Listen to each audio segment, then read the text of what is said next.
Hello and welcome to the first podcast.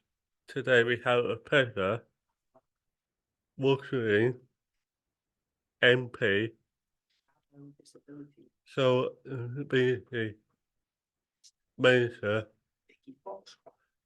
Vicky Foxcroft to the show. Vicky is Labour MP.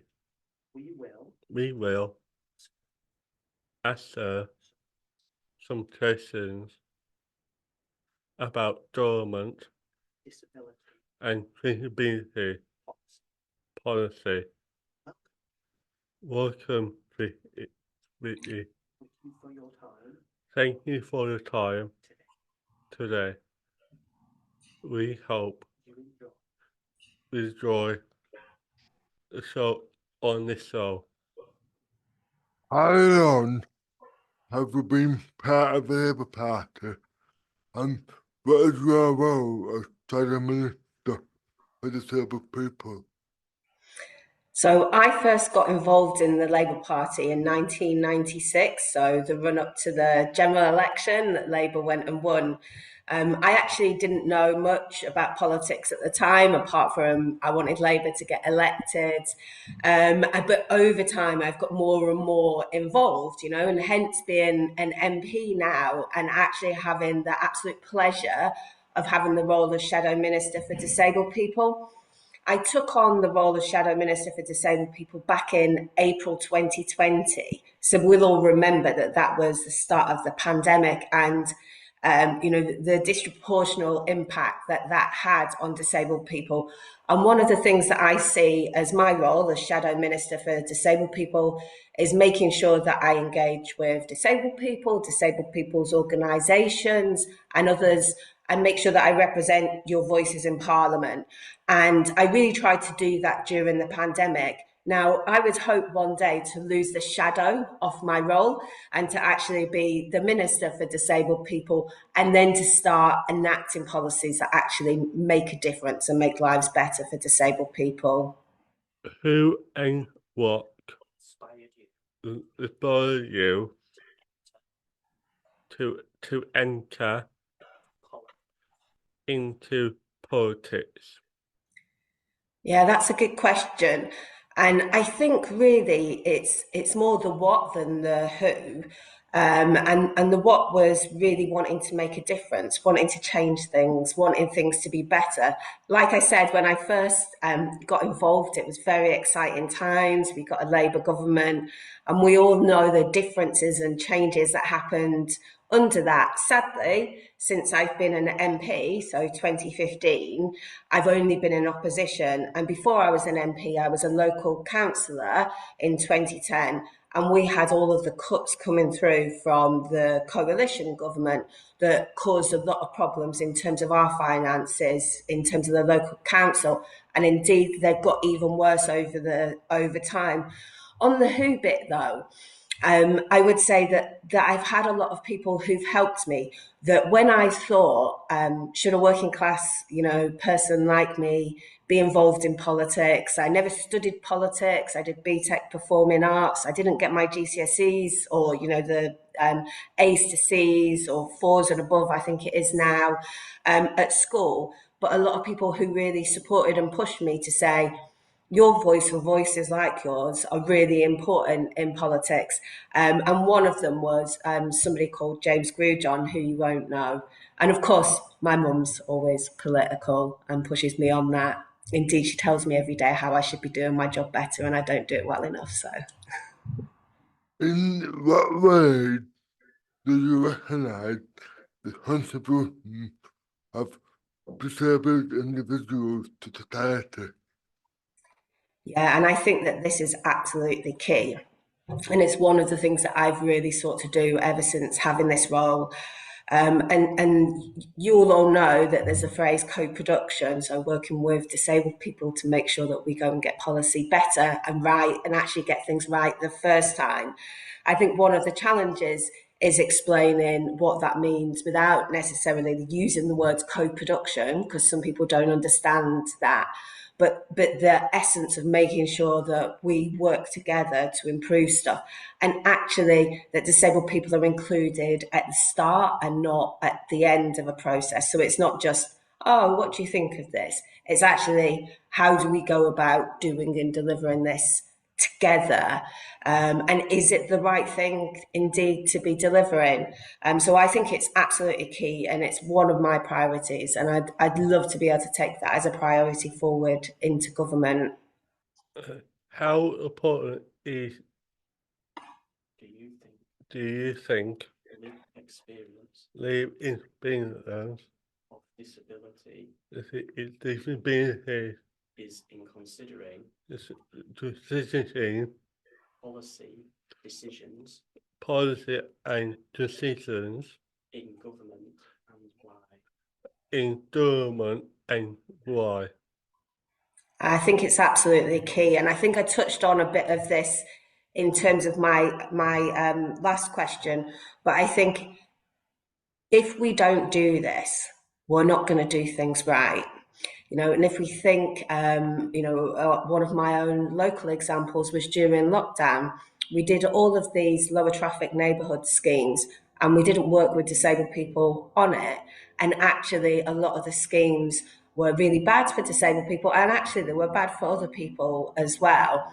And then we've had to go back, we've had to revisit it, we've had to redo things again, and it's actually cost more money. We've wasted money, whereas actually, if we'd have made sure that that lived experience was there at the start, we'd have had a much better scheme, and we wouldn't have been wasting money on having to redo things again in the future. So I think it's absolutely key. I really, really genuinely do. Can you share your perspective of a downgrading of a disability minister and your thought on what has happened since? I thought this was absolutely outrageous. So, like I said, I've had the role for 4 years, and there's been 4 or 5 ministers for disabled people, and this is the second time they sought to downgrade the role.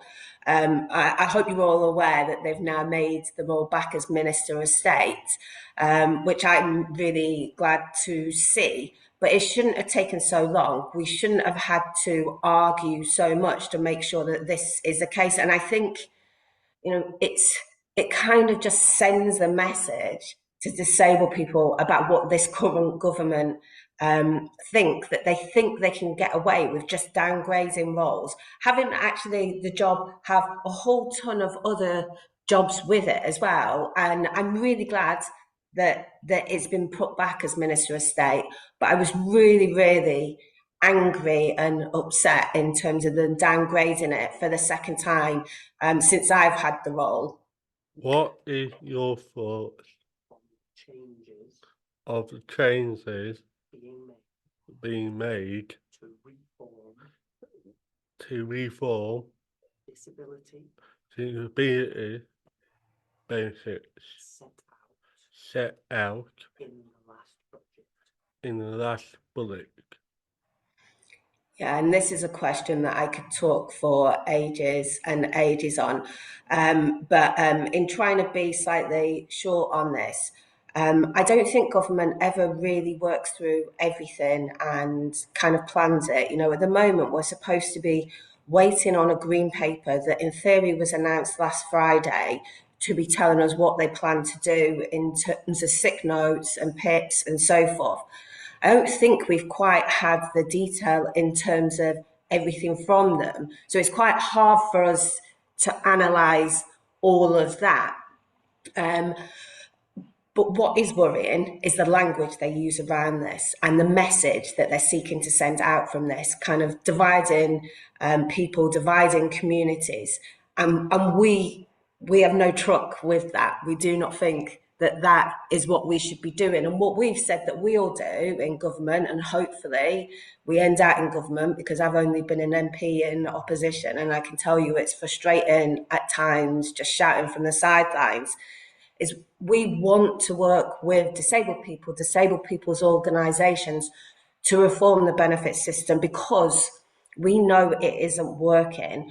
We know, for example, the assessment criteria isn't right. We know the way that assessments are happening isn't right. You know, why are decisions overturned all of the time? Why, when somebody has a condition that we know isn't going to improve, are they being reassessed time and time again? You know, so we know that we need to reform this, and we absolutely are committed to doing that.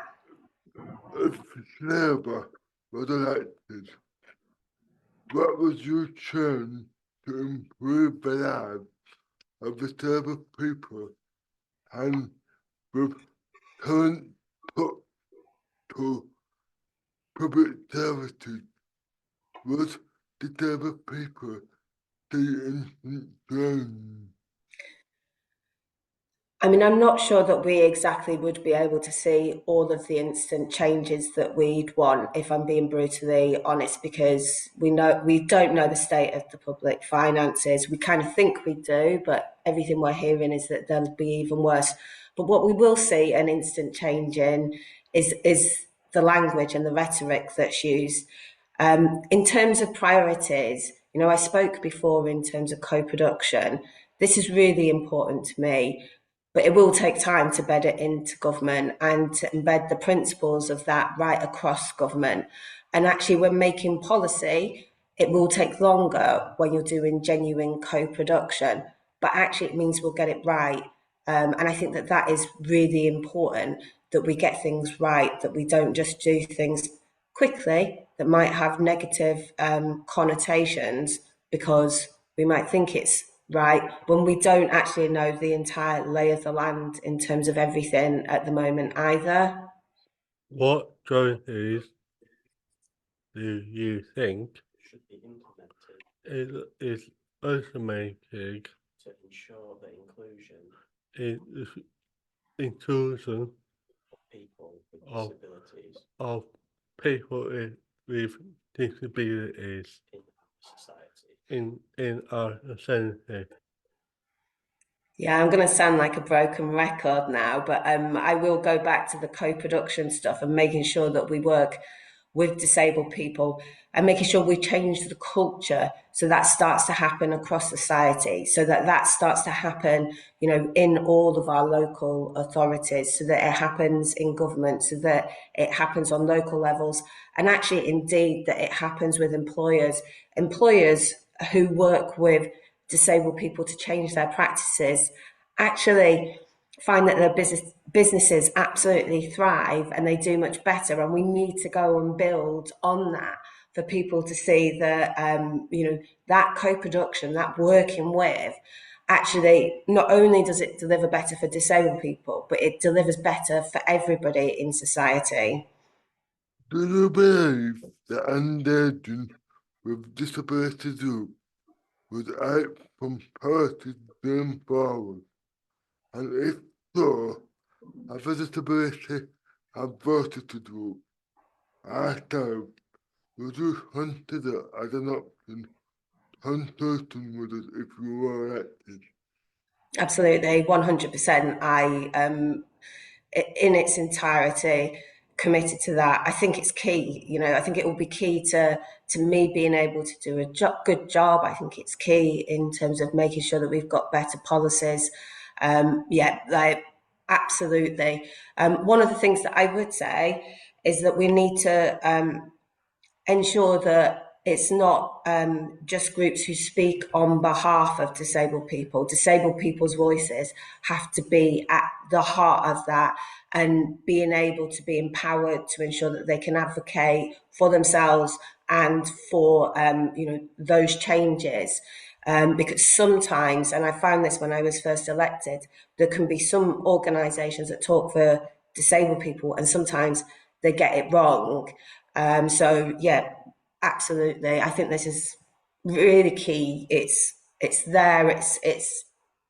It runs through everything that I say, which is the reason why at times I'm like, I might be sounding like a broken record, you know, repeating the stuff in terms of co-production, but it's so important. I really do believe getting that right is how we'll get those big and fundamental changes. And one of the other things I quite often say is that disabled people have to be thrifty with their finances every single day, why would we not think that disabled people were able to be thrifty with the public finances? If the Labour Party won the next election on the list on priorities, where would disabilities issues assistance in the dial alongside all of the other matters and that and elected government need to address. Yeah, and I think that it has to run through everything.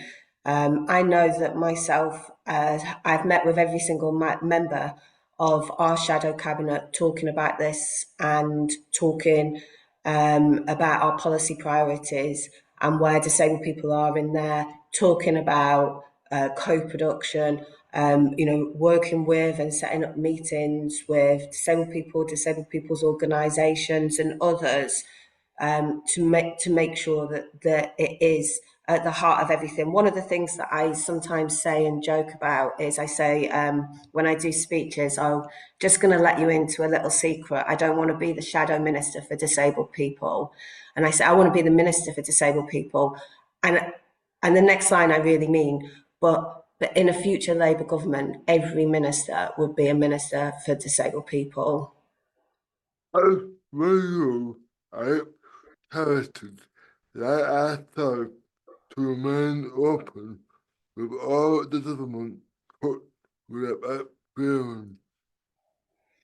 Yeah, and I think that charities, disabled people's organisations have really struggled, with this, and it's been 14 years.